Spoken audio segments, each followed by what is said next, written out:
Phil, well done. The good run continued with a win over Southport. Yeah, and it was more of a grinding result more than a fluent performance, shall we say. And I tend to get that feeling, no two games are the same. Every week we're getting something different thrown at us. And I've known Jim Bentley a long time, and I knew it would be a difficult game. He's tactically aware. His players will be well versed at set pieces. Physically strong. A bit like what Jim was as a player.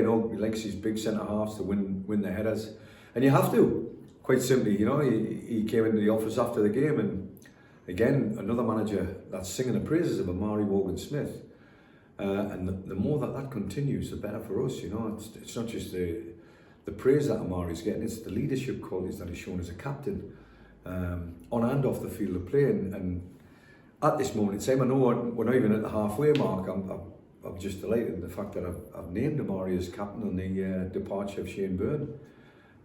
He's looking after the group, taking care of affairs when I'm not there. That's a sign of a good captain. But the ownership of the captaincy is also helping him where his game's concerned. He really feels a lot of pride playing for Kidderminster Harriers, and as I say, long may that continue. And when managers complain about that, that's normally a great sign.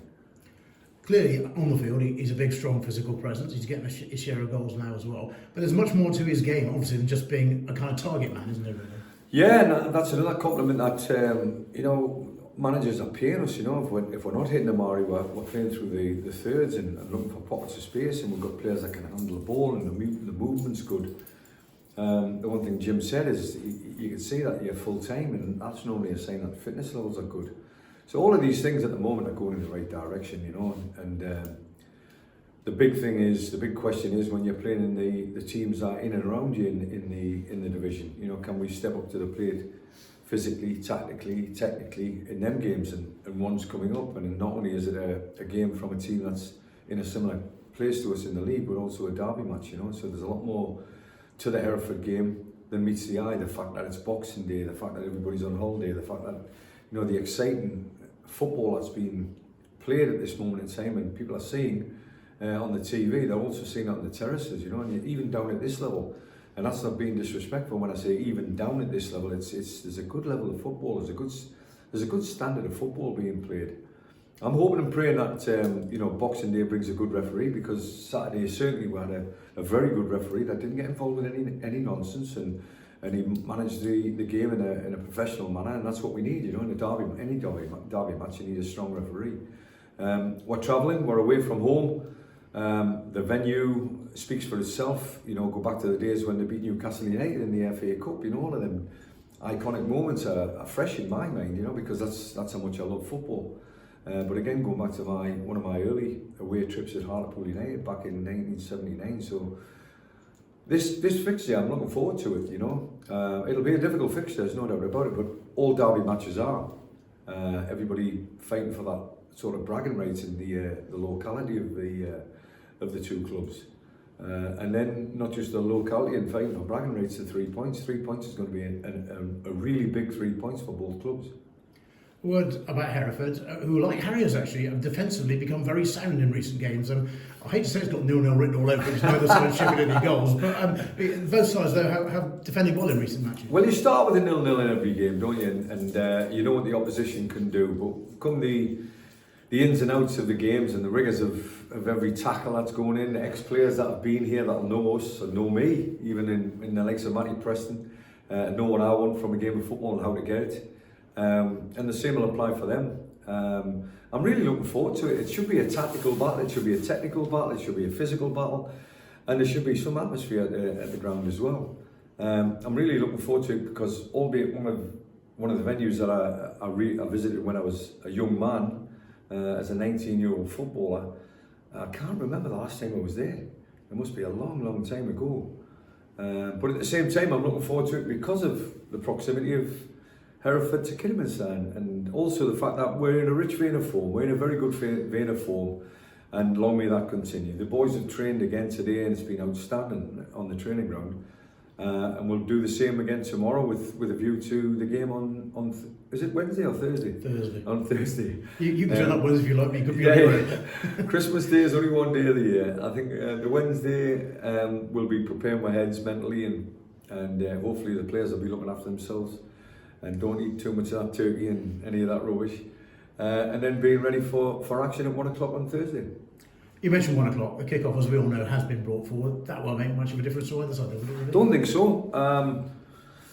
I'm not sure. I can only answer for ourselves. We will be prepared. We've had to bring the fixture forward 2 hours because of floodlight failure at the previous home game, and we're trying to avoid that as people can now actually see. We're trying to resolve the issue by bringing the game forward so we don't need floodlights, and hopefully, we're taking 600-700 fans. Hopefully there'll be some exciting times during the game, and hopefully the floodlights stay intact so we can all see them.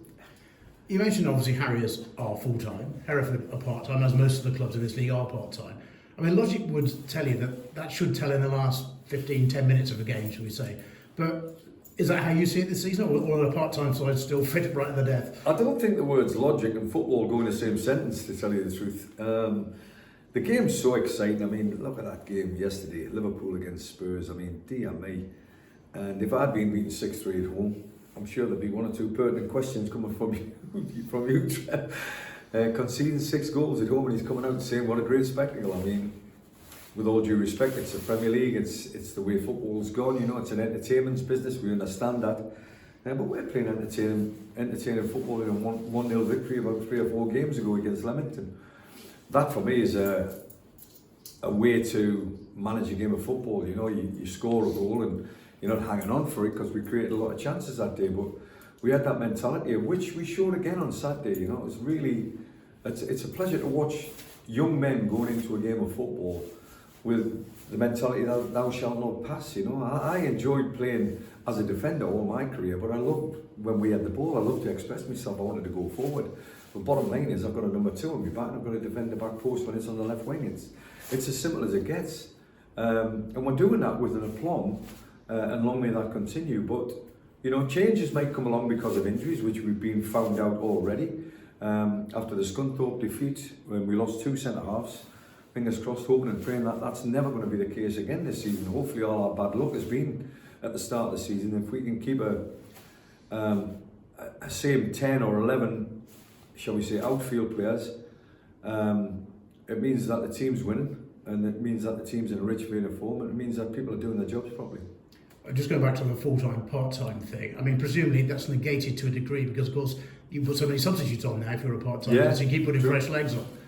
Yeah, the football's moved on, hasn't it? It's moved on well, and the decisions that have been made by the hierarchy, it has to be said, to improve the game has certainly worked.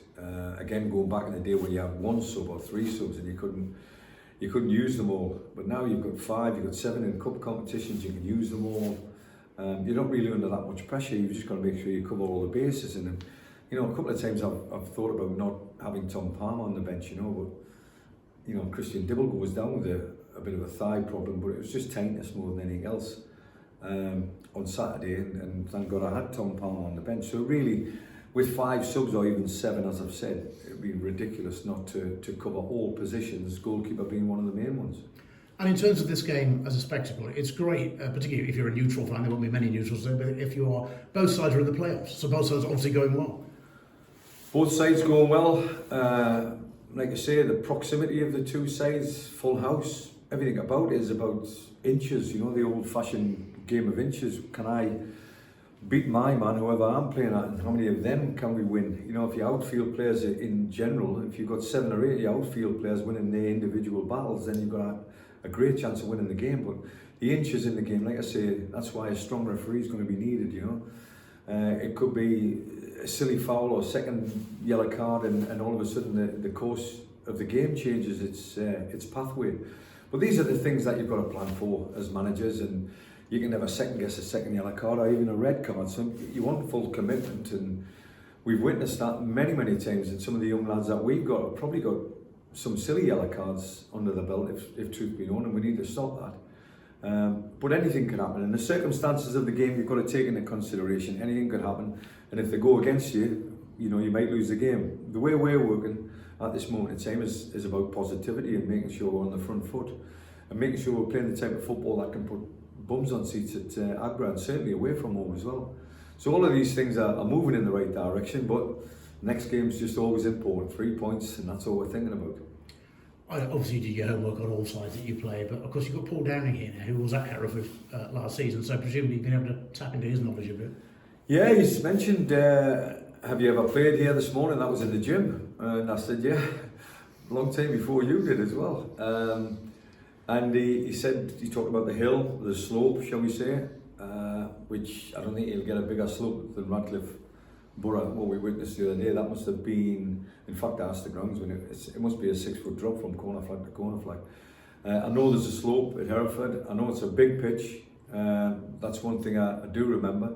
And I also remember the big embankments at the side. So there's certain things that you do remember about it. The bull walking around before the game, but that is all part and parcel of life in Hereford, you know. I've done a recent gig for the League Managers Association down in Hereford, and it was to do with the SAS, you know, it's where the training is. So the discipline side of things you would expect, you know, to be inbred in the culture of Hereford people.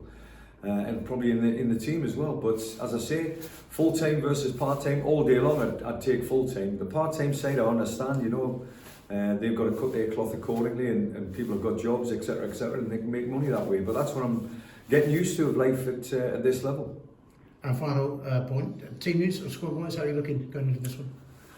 Yeah, fully strength, you know, compared to Saturday, exactly the same. We've got competition for places. The only 3 that are not available to us are Luke Summerfield, Ben Beresford and Alex Penny. And as we know, they're long-term injuries, and it'll probably be back end of January before we start talking about them again. So the month of January, which is quite hectic, can be made a little bit better if we can manage to get 3 points on Boxing Day at Hereford. So fingers crossed, let's get our A game intact and take on the local rivals.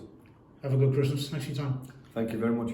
I know you said a few weeks ago, Phil, that Ben is probably the closer of the 3 longer term ones, Yeah. if you like, and that you hope maybe January, New Year-ish, January time, you might have him back on the training field. Is that still his prognosis? It is the prognosis, and as I said, Blues have been involved heavily in the sort of transition of being hospitalised into some kind of level of training. It's not first team training by any stretch of the imagination, but January for Ben Beresford for sure. I don't know where Alex Penny's concerned, but I'm looking at tomorrow, I think, is the removal of the cast for Luke Summerfield, which is great news. It's absolutely fantastic news. But he has been working once or twice a week in the gym with the fitness coach Dan Ludlow here. So he'll be stepping up in the month of January, and hopefully he's not the kind of lad that looks like he carries any kind of excess weight. It's just the muscle wastage of that leg that's had the cast on. So who knows, fingers crossed. I mean, it'll be a fantastic return for him. And I think it'll be a fantastic return for the club, to tell you the truth, because the players, they're really genuinely concerned about one of their teammates.